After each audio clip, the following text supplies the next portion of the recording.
The Order of the Allshard. Existing in a formless realm of energy beyond mortal comprehension, the Order has been waging a ceaseless crusade against the malign influence of the Hex. On Earth, their followers believe in the righteousness of its cause, but their true understanding of the powers they serve is shrouded in mystery and doctrine. For men and women of the Order, they know that their cause is just, and that the very fate of humanity rests with them. With such a burden, the Order strive to put themselves above their human frailties and morality. The Order knows that should their crusade here on Earth fail, the world will burn. From the high confessional writings of High Sakaran host Horst Abner.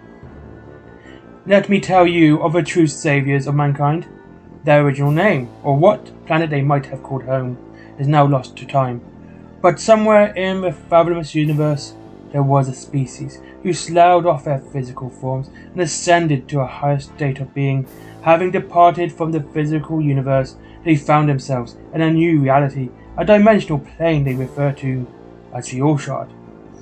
To those previously bound to the perceptions of time and energy, this realm took a form of a river of blinding light. Amongst this infinite stream of energy sparkled the very essence, the souls as it were, of those who came to be known as the Order. The Allshard is a timeless realm, unfettered by physical laws of our own. Within the cocoon of the Allshard, the Order's understanding continued to expand as they developed a thirst for knowledge that dwarfed the ambition that first driven them into the light.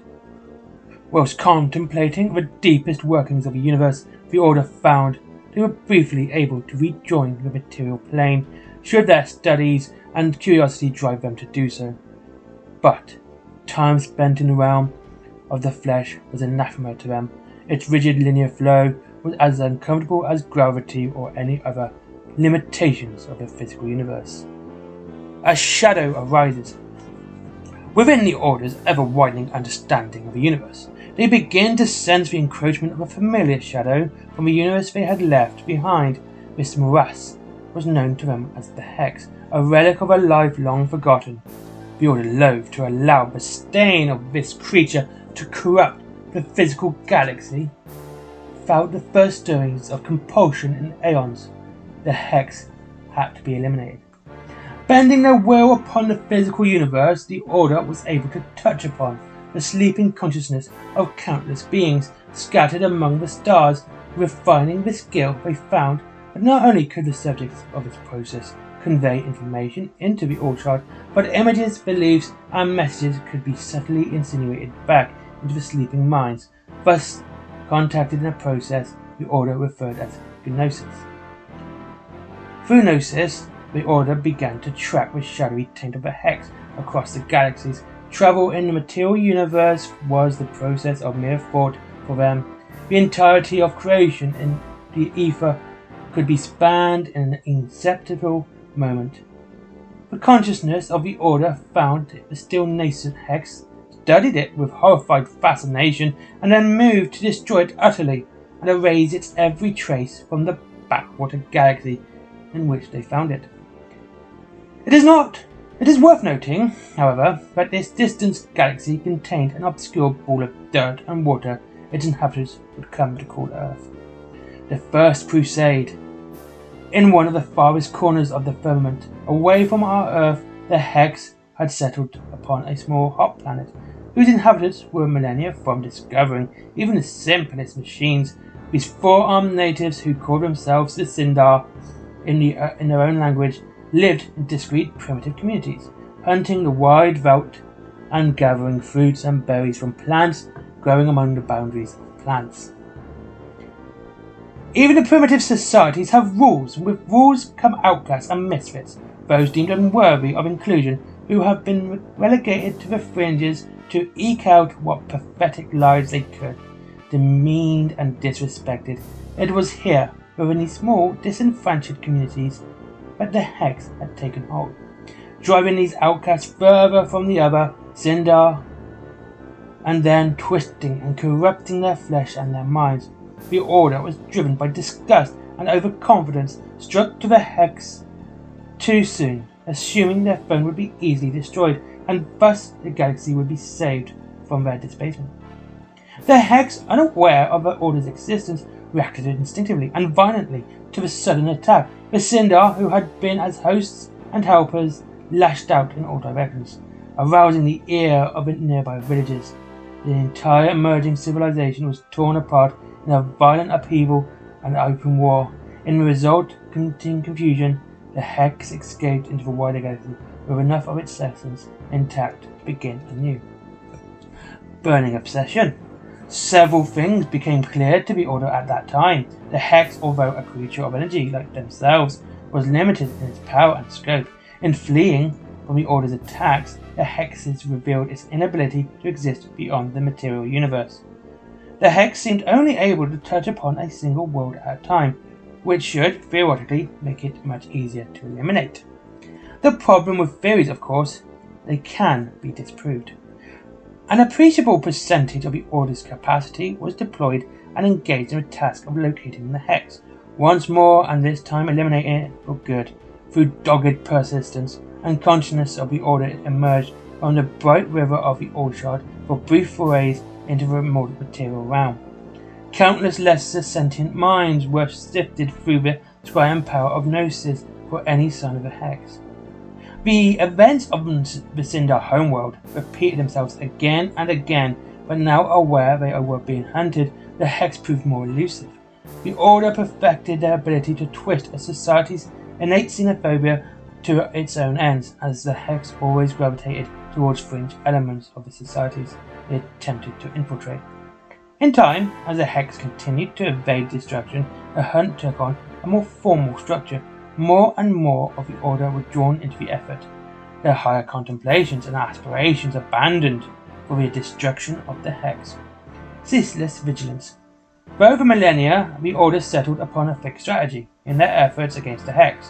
When the hated foe was once again discovered, a crusade would immediately be declared, following a rigid framework of events and techniques that would, it was hoped, bring about the destruction of the foe. The initial phase of a crusade begins when the first hint of the Hex's presence on a world is identified. An exhaustive study of the planet's society structures is then conducted through the analysis of the dreams and subconsciousness of the sentient natives in the process of Gnosis. This scrutiny is intended to find both the root of the Hex incursion and suitable organizations, and also to highlight individuals that the Order may use as agents in the coming conflict.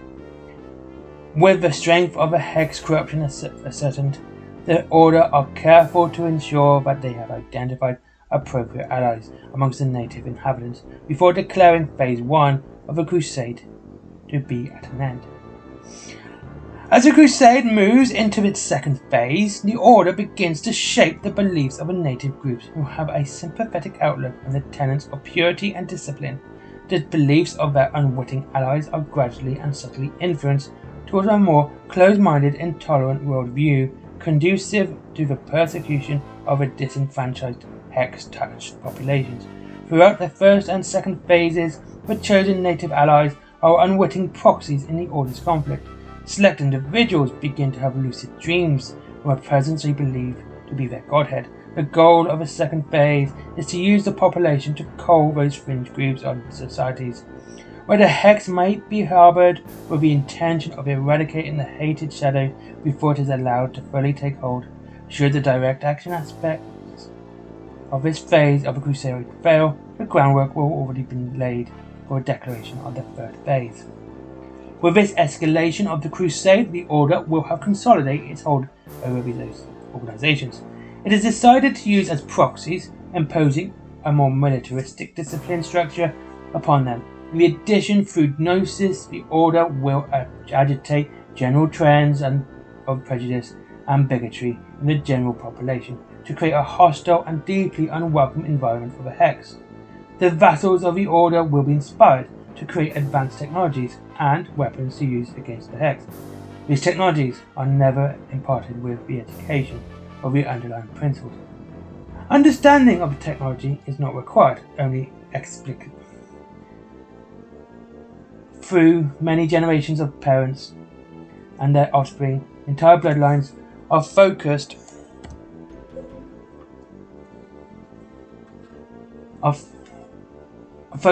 in the recreation of the weapons and technologies required to defeat the Hex. While one faithful family may perfect the replication of how to assemble a complex relay or layer the steel for a sword blade, another may strive to achieve an exact copy of a sword hilt that they were shown in their dreams. Others work on mining specific ores, gem working, or learning how to inlay inscrutable yet sacred holy runes onto the metal. Finally, a privileged family would be shown how these elements combine to form this relic, such as an energized blade or a portal emitter. This family would now possess the knowledge as how the sub-assemblies are crafted, or even become aware as to the identity of the other families who have worked over the centuries on those components. 1,000 years might have been spent across multiple generations of devout families, all to bring about the assembly of that single relic. All they know for certain is that their gods will direct them and provide instruction, as they may play their small part in the greater plan. During the final stages of Phase 3, a disciplined core of devout militia arises, the Spica. These Spica will have been reformed, trained in the use of these advanced weapons, and are prepared to hunt down the Hex-influenced natives. It is these holy warriors who are the physical extensions of the will of the Order.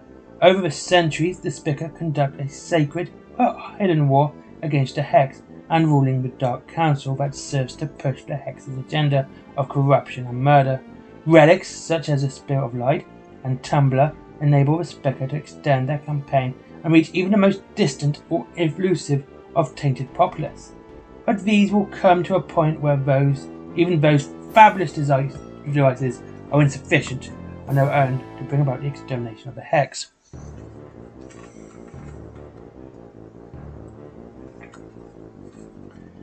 The rise of Core Coralis. In replication technologies, it's time-consuming and ultimately has its limits. For more complex a technology, the more families and generations must be dedicated to its creation.